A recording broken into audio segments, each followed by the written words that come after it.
Ano lagyan ng photo control switch itong ilaw sa labas. So, ang first natin gawin is i-off natin ang circuit breaker. Kahit naka-off yung switch, meron pa rin yung supply ang isang linya. So, kailangan para safety, off natin ang circuit breaker.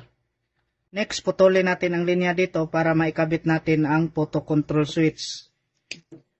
Sa photo control switch, may tatlong linya dito. Black and white, ito yung supplyan natin ng 220 volts para gumagana yung photo control switch. Ang red naman, ito na yung return papunta sa ilaw. Ngayon, ikabit na natin to. Ito yung supply natin na 220 volt. So ngayon, itong dalawang linya, supplyan natin to ng 220 volts. Kabit lang natin dito.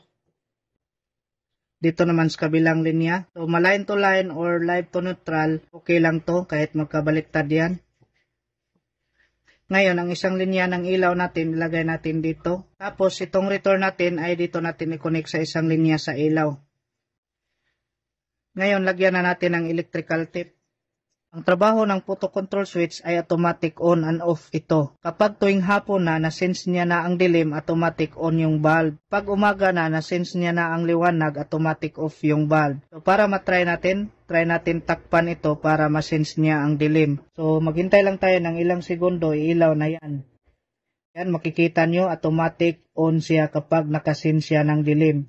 So, kapag umaga na, nasense niya na ang liwanag, so automatic off na yan.